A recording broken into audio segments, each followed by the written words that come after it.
त्रैकतो विलसितमसिताङ्गशोभाम् वृन्दावने विकृतयामनगाङ्गशोभाम् राधामुकुन्दयुगलं तदहं नमामि।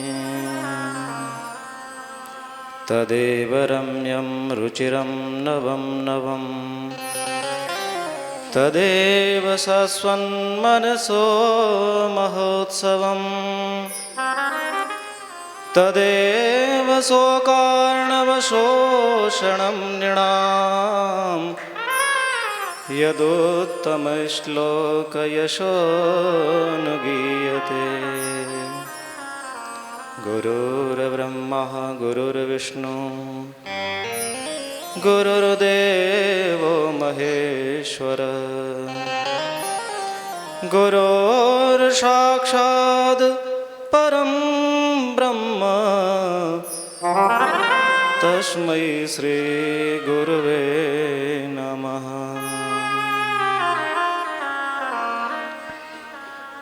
बोलिए भागवत भगवान की जय। बोलिए व्यास जी महाराज की जय। बोलिए स्वामी जी महाराज की जय। श्री रसिक बिहारी लालजू भगवान की जय। जय जय श्री राधे, जय जय श्री राधे। 2 मिनट भगवान का नाम संकीर्तनम, पुनः उसके बाद टूटी फूटी वाणी से जो कुछ शब्द निकलेंगे वह आप लोगों को समर्पित किए जाएंगे। हेलो। श्री राधे राधे गोविंद गोविंद राधे। श्री राधे राधे गोविंद गोविंद राधे। श्री राधे राधे गोविंद गोविंद राधे। श्री राधे राधे गोविंद गोविंद राधे। श्री राधे राधे गोविंद गोविंद राधे। श्री राधे राधे गोविंद गोविंद राधे। राधे राधे गोविंद गोविंद राधे। राधे राधे गोविंद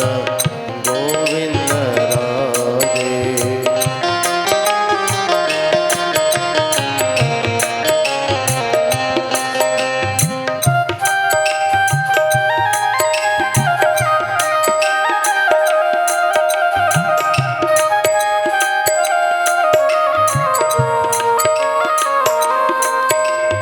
राधे राधे गोविंद गोविंद राधे। श्री राधे राधे गोविंद गोविंद राधे। गोविंद राधे गोपाल राधे। गोविंद राधे गोपाल राधे। गोविंद राधे गोपाल राधे।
आज हमारा और आपका एक जन्म का नहीं, अनेकों जन्मों का भाग्यों का उदय हुआ है, जो हम और आप श्रीधाम वृंदावन में आकर के प्रभु की कृपा का अनुसरण कर रहे हैं।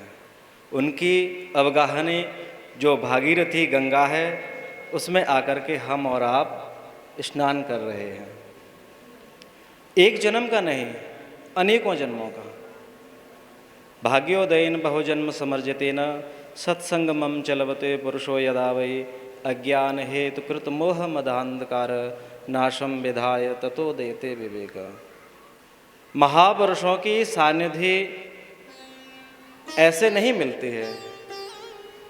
अनेकों जन्मों का जब हमारा पुण्यों का पुंज एकत्रित होता है, तब कहीं जाकर के हमें प्रभु की शरणागति प्राप्त होती है और हमें प्रभु के वांग्मयी स्वरूप के जो अक्षर ब्रह्म है, वह श्रवण करने के लिए हमें कुछ शब्द प्राप्त होते हैं। दुर्लभो मानुषो देही देही नाम क्षण भंगुर। यह मनुष्य देह बड़ा ही दुर्लभ है। मनुष्य देह प्राप्त करना इतना दुर्लभ है कि इसकी कोई सीमा नहीं है। क्यों? क्योंकि देवताओं के लिए यह दुर्लभ है। श्रीमद् भागवत कथा श्रवण करना, वह हमें और आप सबको प्राप्त हो रही है सुलभता से। अन्य क्षेत्रम कृतम पापम तीर्थ क्षेत्रम विनश्यति। और तीर्थ क्षेत्रम कृतम पापम वज्रलेपा समाश्चरेत।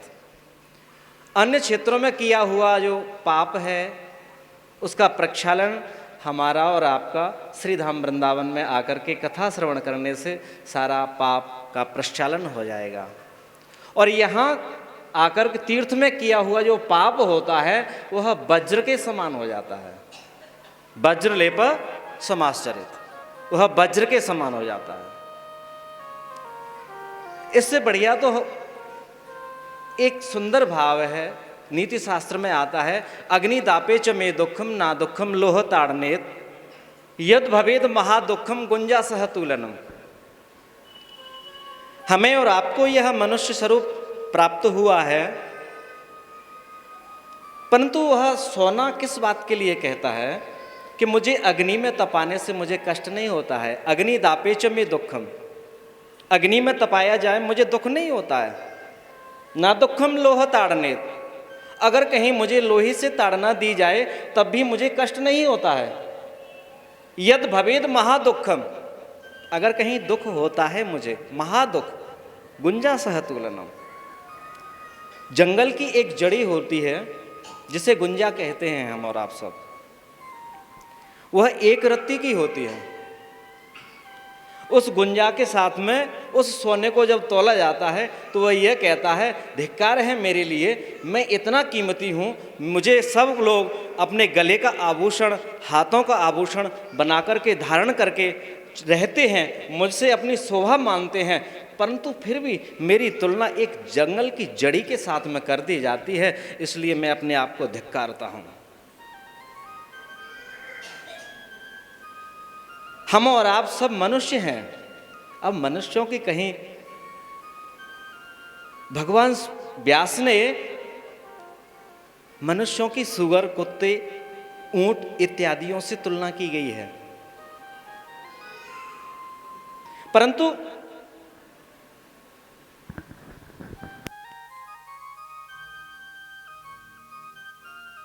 इनकी तुलना का मतलब क्या है? ये तुलना क्यों की गई? तुलना इसलिए की गई हमारी और आपकी, क्योंकि जो जीवन भर खाने और कमाने में लगे हुए हैं, कहते हैं कि बुढ़ापा आएगा तो भगवान का भजन करेंगे। क्या यह हो सकता है? कभी नहीं हो सकता।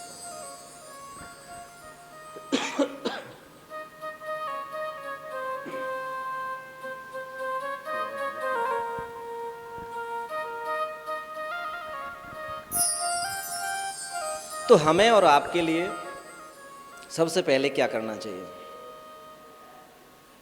हमें प्रभु की शरणागति प्राप्त करके और प्रभु की शरण में जाना चाहिए।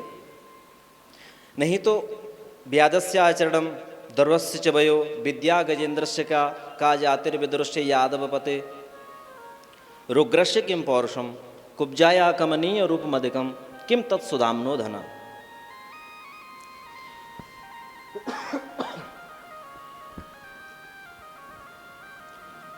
व्याध ने कोई आचरण किया,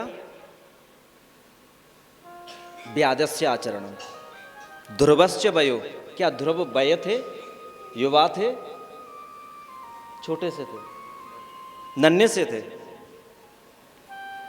गजेंद्रस्य क्या, गजेंद्र ने कहीं विद्या पढ़ने के लिए गया, विद्या अध्ययन किया उसने। का जातिर्विदुरस्य, विदुर जी की क्या जाति थी आप सब लोग जानते हैं।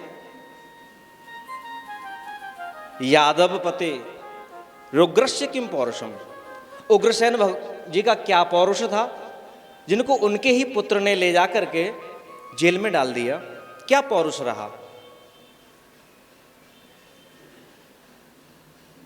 परंतु मैं तो यह कहता हूं वह माता और वह पिता जो धन्य है जिनका पुत्र परमात्मा के चरणों का अनुरागी बन जाए।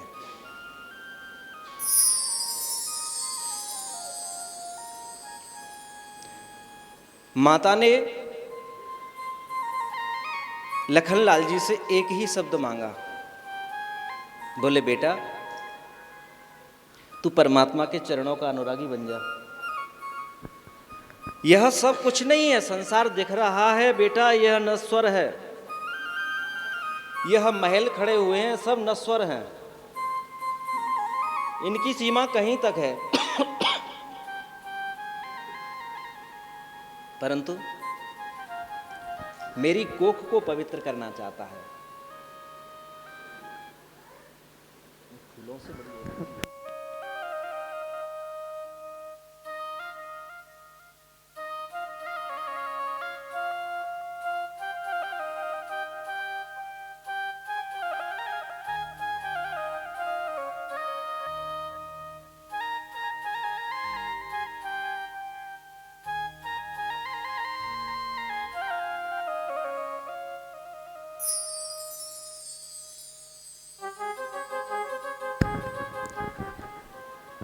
हमें प्रभु की प्राप्ति करने के लिए सबसे बड़ा साधन मनुष्य देह ही है, और इस देह के माध्यम से ही हम परमात्मा की प्राप्ति कर सकते हैं। गोस्वामी तुलसीदास बाबा ने स्पष्ट कह दिया है, साधन धाम मोक्ष कर द्वारा। साधन इसी शरीर के द्वारा हो सकता है और इस देह के द्वारा हो सकता है, हमें अगर साधन करना है तो। नहीं तो जीवन में भांति भांति भोग मिले, अंगहु अरोग मिले, श्वेष मिले, धन और धाम मिले। जीवन की बाटी में भांति भांति भोग मिले, अंगहु अरोग मिले, श्वेष मिले, धन और धाम मिले। जीवन की बाटी में अगर राम ना मिले तो सब काम मिले माटी में।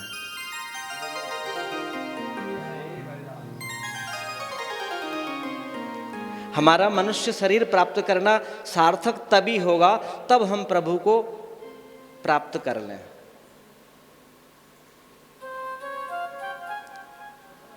गिरधर जी ने कुंडली में एक सुंदर बात कही है उन्होंने, राम नाम सुख सार, राम नाम सुख सार, जे न भजे नर। अब बुरा मत मान जाना, मेरी बात नहीं है, मैं किसी महापुरुष की वाणी को आपको सुना रहा हूं। राम नाम सुख सार, जे न भजे नर, तेह के शीश पर जूता 20,000। जूता 20,000 मार मुख कारो कीजय, दे गर्दन में हाथ देश से बाहर कीजय।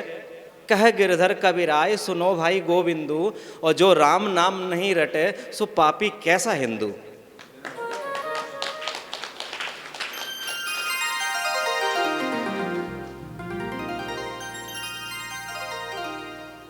हमें अपने हिंदुत्व की रक्षा करना है, हमें अपने पौरुष की रक्षा करना है, तब तो हो पाएगी। माता सुमित्रा ने लखनलाल जी से यही कहा, बेटा मैं तुमसे कुछ मांगना चाहती हूँ। यह प्रसंग कब उठा, जब राघवेंद्र सरकार ने यह कहा कि भाई मैं तुझे वन के लिए नहीं ले जा सकता, क्योंकि मेरे लिए वरदान मिला है, तेरे लिए नहीं। मुझसे कहा है, तापस वेश विशेष उदासी 14 वर्ष राम वनवासी। मेरे लिए वनवास मांगा है, तेरे लिए नहीं। लखनलाल जी की आकृति कैसी बन गई, सगरे बचन सूख गए जैसे, परसत तुहिन तामरस जैसे। अच्छी सुंदर खड़ी हुई फसल के ऊपर जब पाला गिर जाता है, हिमपात हो जाता है, वह फसल नष्ट हो जाती है, उसी प्रकार लखनलाल जी की आकृति नष्ट हो गई। कुछ बोल नहीं पा रहे हैं, कुछ शब्द नहीं है उनके पास में, परंतु माता ने झोली फैला करके यही कहा, बेटा मैं तुमसे कुछ मांगना चाहती हूं, तुम मुझे कुछ दोगे ना? मैं अपने भाग्य के लिए नहीं, तुम्हारे भाग्य के लिए, तुम्हारे हित के लिए मांग रही हूं। मुझे तो संसार में कीर्ति प्राप्त होगी अगर तुम उस मार्ग पर चल जाओगे तो।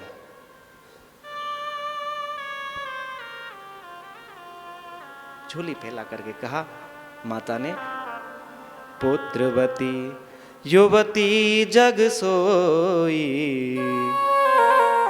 रघुपत भगत जासु सुत होई। बेटा संसार में पुत्रवती वही कहलाने के योग्य है जिस माता का पुत्र परमात्मा के चरणों का अनुयायी बन जाए, भक्त बन जाए।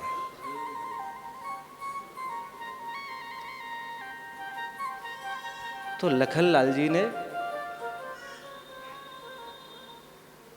जो आकृति बनी हुई थी बैठ गए, कहा और माँ मेरा भाग्य और मेरा हित क्या है? आप भाग्य और हित की बात कर रहे, बोले तुम्हारी ही भाग राम बन जाहि, दूसर हित तात कछु नाहि। बेटा तुम्हारा हित और तुम्हारा भाग्य इसमें है कि तुम्हारे ही लिए, क्योंकि जब जब होए धर्म की हानि, बाढ़े असुर अधम अभिमानी, तब तब प्रभु धरि विविध शरीरा, हरहि कृपानिध सज्जन पीरा। याद दिलाना चाहती हैं बेटा तू कोई साधारण नहीं है, वह याद दिला रही हैं बेटा तू कोई साधारण नहीं है, तू शेष का अवतार है और तेरे ऊपर ये अधर्म हो रहा है। पृथ्वी तेरे सर पर रखी हुई है, पृथ्वी के ऊपर जो अधर्म हो रहा है, जो पाप हो रहा है,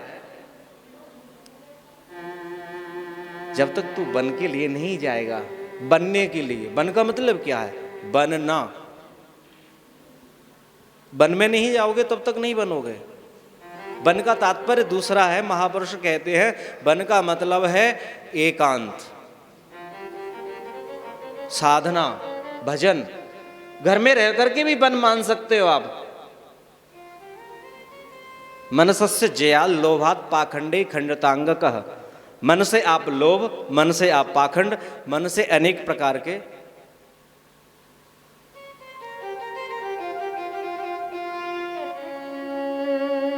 ब्रज की लीला तो बहुत बड़ी कठिन है। आप इस वृंदावन में बैठे हो, एक दिन की घटना है कि यमुना पुलिन के किनारे बहुत बड़े संत, इनका नाम था, वह संत आकर के यमुना के पुलिन पर बैठ कर के भजन कर रहे थे। और कैसे? वृंदावन में कभी दर्शन करना है तो नेत्र मत बंद करना, ये ध्यान रख लेना विशेष करके। दर्शनीय तब तिलकम, वृंदावन का तो दर्शन है। हाँ, यहां पर नेत्र बंद करने के बाद में आप दर्शन करोगे तो अपराध लगेगा आपको, यह ध्यान रख लेना। 36 अपराधों में से एक ये अपराध है। भगवान के सामने खड़े होकर के नेत्र बंद करना, यह अपराध के भागी बनते हो। वह महापुरुष वहां नेत्र बंद करके ध्यान लगा रहे थे। एक ग्वारिया ने आकर के कहा, अरे बाबा ये आंख कैसी बार बार में तू बंद कर रहे हो, आंख खोल। बोले नेत्रों को खोल ले बाबा, यहां नेत्र बंद करना अपराध है। एक ग्वारिया ने समझाया बाबा को। बोले भैया मैं काफ़ी समय से प्रयास कर रहे हूँ कि मेरे नेत्र बंद करूँ और झांकी मेरे हृदय पटल में आवे और तुरंत अदृश्य हो जावे, जाको समझ में ना आवे मेरे में। मैंने लाख प्रयास कर लिया, दर्शन करता हूं और वह फिर से प्रकट हो जाता है, फिर अदृश्य हो जाता है।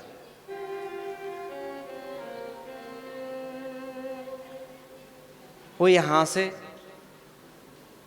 कुछ घटनाएं ऐसी हुई उनके साथ में, जब फिर वह जाकर के अपने धाम में पहुंचे जहां वह रहते थे, काशी में पहुंचे। उनका नाम था दयानंद सरस्वती। बोलो राधे। दयानंद सरस्वती जाकर के वहां पर काशी में कहते हैं, जैसे आप लोग हमें जानते हैं या पंडित जी जानते हैं, इनसे कहें बोले भाई आपको पता है हम साधु हैं या महात्मा हैं, हम कौन से महात्मा हैं, किस भाव में रहते हैं, हमारा भाव क्या है, हमारी उपासना क्या है, वह घटना बता रहे हैं। तो वो कहते हैं आपको पता है, मुझे जानते हो? अरे बाबा क्यों नहीं जानते, आप दयानंद बाबा हो। बोले आपको पता है मेरी उपासना? बोले अद्वैत के उपासक हो। बोले नहीं था, अब नहीं। बोले क्यों? क्योंकि मैं वहां वृंदावन गया, उस सठ के पाले पड़ गया, मैं उस मूर्ख के पाले पड़ गया, उसने हठ पूर्वक मुझे दासी बना दिया। अद्वैत भी थी पथिकैरुपास्या, स्वराज सिंहासन लब्ध दीक्षा,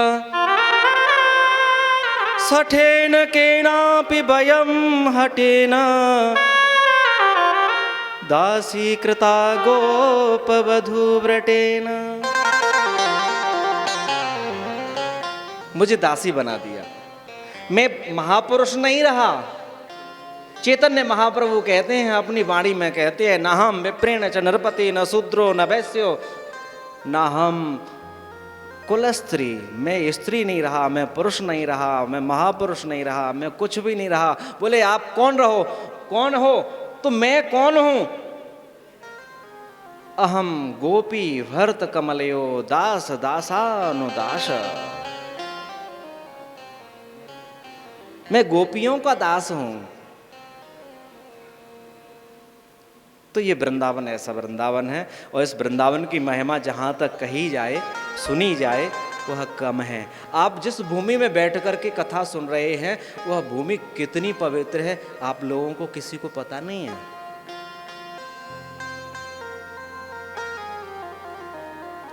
यह ऐसी भूमि है, यहाँ बिहारी जी और बिहारिणी जी दोनों यहाँ पर विहार करते थे।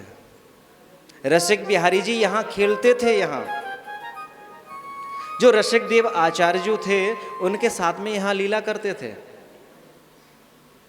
उनको प्रकट हुए आज से 2000 वर्ष हो गए पूर्व। यह ललित भानदेव आचार्य जी ने प्रकट किया। उनके बाद में ललित भानदेव आचार्य जी ही फिर रसिक देव जी के रूप में अवतार हुआ उनका। तब बिहारी जी डूंगरपुर में थे, द्वारका, चित्तौड़ इत्यादि राज्यों में निवास किया 1500 वर्ष। तब यहाँ स्वप्न दिया, बोले बाबा आप वृंदावन पहुंच गए हो, हमें भी तो ले जाओ। तब उन्होंने 2-4 महापुरुष संतों को भेजा, डूंगरपुर गए, राजा को बताया वृत्तांत। राजा ने उनको सत्कार सम्मान के सहित रखा। दूसरे दिन ठाकुर जी को डोली और पालकी के साथ में विदा किया वृंदावन। रसिक बिहारी जी लाल जी हैं। एक दिन नरोत्तम देव आचार्य जी थे, उनके शिष्य थे गरीबदास। वो यहाँ सोहनी करते थे। वृंदावन में सोहनी करने की सेवा बहुत पवित्र सेवा है। सोहनी समझते हैं?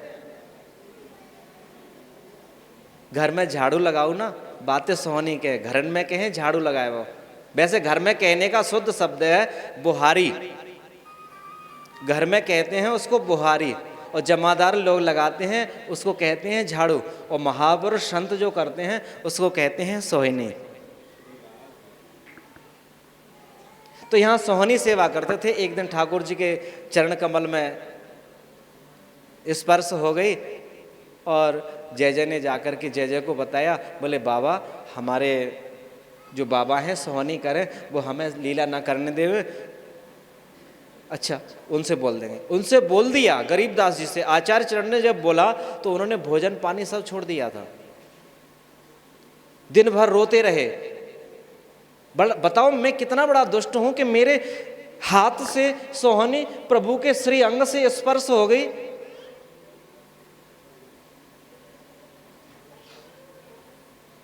देखा, बड़ा कष्ट हुआ।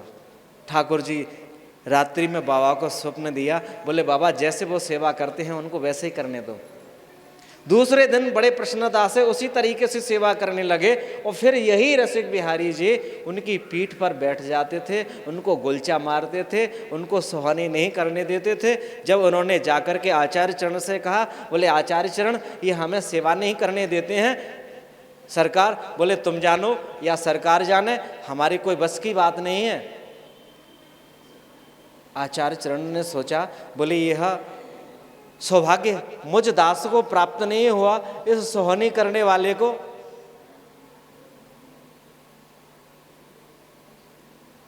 बोले तुम सोहनी करना, हम दर्शन करना चाहते हैं। जब सोहनी करने लगे, जब दर्शन किया तो वहां से दर्शन करते ही उन्होंने अपने श्री अंग को ठाकुर जी के चरणों में समर्पित कर दिया। आपने कलयुग में ऐसी घटनाएं ना सुनी होंगी। हमारे बिहारण देव आचार्य जो थे, उनके माध्यम से खान खां जो दिल्ली का सम्राट था, उसने श्रीपति राजा के साथ में संधि कराई। उन्होंने संधि कराने के बाद में उनके साथ में विश्वासघात हुआ तो उन्होंने अपने हाथों को त्याग दिया था। स्वामी जी की इसी रज में आकर के प्रणाम किया तो दोनों हाथ जैसे पेड़ से शाखाएं निकलती हैं, डालियां निकलती हैं, दोनों हाथ प्रकट हो गए। बोलिए रसिक बिहारी लाल की। ऐसी भूमि में आप बैठे हुए हो। बोलिए सद्गुरुदेव भगवान की जय। बस हम तो यही आशीर्वाद देते हैं, मंत्रार्था सफला संतु पूर्ण संतु मनोरथा शस्त्रुणाम बुद्धिनाशस्तु मित्राणाम उदयस्तव। बोलो राधे। सर्वे भवन्तु सुखिना, सर्वे सन्तु निरामया, सर्वे भद्राणि पश्यन्तु माँ कश्चित् दुख भाग भवे। एक छोटी सी बात और निवेदन करेंगे। महापुरुष गुरु और सानिध्य, इनका सानिध्य प्राप्त हो जाए तो मैं ये कहता हूं, गुरु ब्रह्मा नहीं हो सकते, गुरु विष्णु नहीं हो सकते और गुरु शंकर भी नहीं हो सकते। बोले क्यों? क्योंकि गुरु की महत्ता क्या है और ब्रह्मा की महत्ता क्या है। ब्रह्मा जी सृष्टि की संरचना कर सकते हैं परंतु कल्याण नहीं कर सकते हैं। भगवान नारायण पालन पोषण करने में समक्ष हो सकते हैं परंतु नारायण अपने आप में विलीन कर नहीं सकते हैं, उसको श्रीधाम नहीं दे सकते हैं जब तक महापुरुष की कृपा न होगी। भगवान रुद्र भी संहार कर सकते हैं परंतु जो गुरु दे सकता है वो ना ब्रह्मा दे सकता है, ना वो विष्णु दे सकते हैं और ना वो शंकर दे सकते हैं। इन तीनों से परे हैं। गुरु कोई स्वरूप नहीं है, गुरु कोई आकार नहीं है।